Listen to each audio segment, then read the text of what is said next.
میں روز ایک نیم سرکاری ادارے میں ایکسرسائز کرنے جاتا ہوں۔ یہ اپر کلاس کا ادارہ ہے۔ اس کے 90% وزٹرز پڑھے لکھے اور خوشحال لوگ ہیں، لیکن میں روز دیکھتا ہوں کہ اس ادارے میں بھی لوگ سیڑھیوں سے دائیں اور بائیں دونوں سائیڈ سے بھی آتے اور جاتے ہیں۔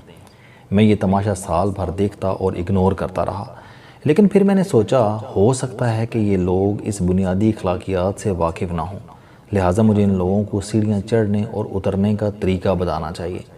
مجھے بھی یہ اخلاقیات لوگوں نے سکھائی تھیں اور یہ علم اب آگے پھیلانا میری ذمہ داری ہے۔ چنانچہ میں اب روز لوگوں کو روکتا ہوں اور انہیں نہایت عاجزی کے ساتھ 3 مرتبہ معذرت کر کے عرض کرتا ہوں، جناب چلتے ہوئے اور سیڑھیاں اترتے ہوئے ہمیشہ بائیں جانب یعنی لیفٹ سائڈ رہنا چاہیے، رائٹ سائڈ یعنی دائیں جانب آنے والے لوگوں کے لیے ہوتی ہے۔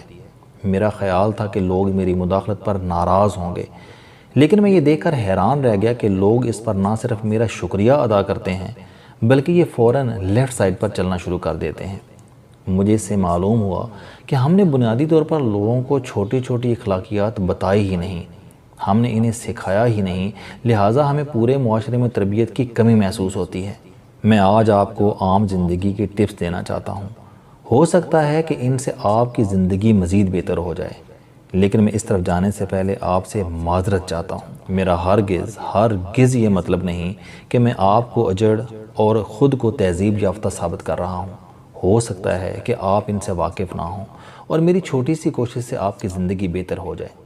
میں نے زندگی میں پہلی ٹریننگ ویٹر کی لی تھی، لہٰذا میں صحافی کے ساتھ ساتھ پروفیشنل ویٹر بھی ہوں۔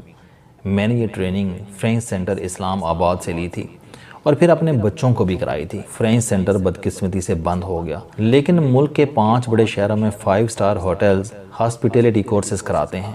آپ خود اور اپنے بچوں کو یہ کورس کرا سکتے ہیں۔ آپ کو کھانے پینے اور دوسروں کی خدمت کی تمیز آ جائے گی۔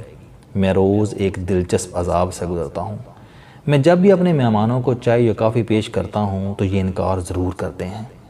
اکثر لوگ نہایت بدتمیزی سے کہتے ہیں کہ میں چائے پیتا ہی نہیں ہوں یا میں ابھی ناشتہ یا کھانا کھا کر آیا ہوں۔ میں یہ سن کر ہنس پڑتا ہوں۔ کیونکہ ہمیں کسی نے آج تک یہ نہیں بتایا کہ کھانے پینے کی چیزوں سے انکار بد تہذیبی اور بدتمیزی ہوتی ہے۔ مہمان نوازی کی 3 سٹیجز ہیں۔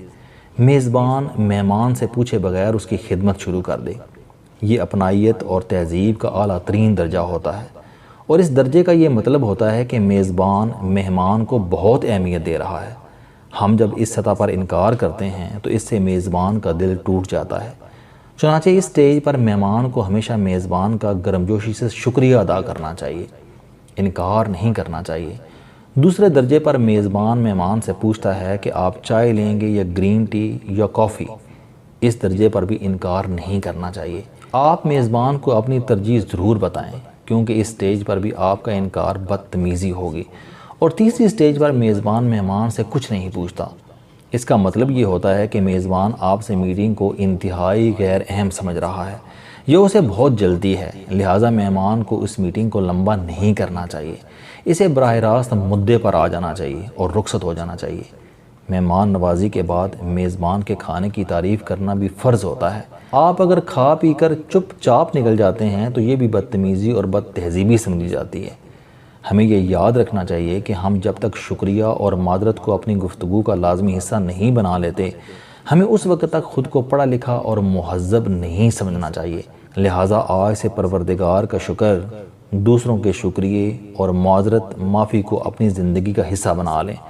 آپ کی زندگی اچھی گزرے گی۔ آپ اگر کسی شخص سے ملاقات کا وقت لیتے ہیں تو آپ اسے صرف آنے کا وقت نہ بتایا کریں، اسے واپس جانے کا ٹائم بھی ضرور بتایا کریں تاکہ وہ اپنی مصروفیات کو ری ڈیزائن کر سکے۔ کسی شخص کے گھر یا دفتر میں جا کر بیٹھ جانا اس کے ساتھ زیادتی ہوتی ہے۔ کسی بھی کمرے میں اس وقت تک داخل نہ ہوں جب تک آپ دروازے پر دستک نہ دے لیں، خواہ وہ کمرہ آپ ہی کا کیوں نہ ہو۔ آپ جب بھی کوئی دروازہ اندر سے کھولیں تو دروازے اور آپ کے درمیان ایک بازو کا فاصلہ ہونا چاہیے۔ کیونکہ اگر کوئی شخص عین اس وقت دروازے کو باہر سے اندر دھکیل دے گا تو آپ دروازے کی زد میں آ جائیں گے اور دروازہ آپ کے منہ پر لگے گا اور آپ زخمی ہو جائیں گے۔ آپ نے پرانی فلموں میں انگریز اداکاروں کو پینٹ کی جیب میں ہاتھ ڈال کر چلتے اور کھڑا ہوتے دیکھا ہوگا۔ آپ نے کبھی سوچا کہ انگریز ایسا کیوں کرتے تھے؟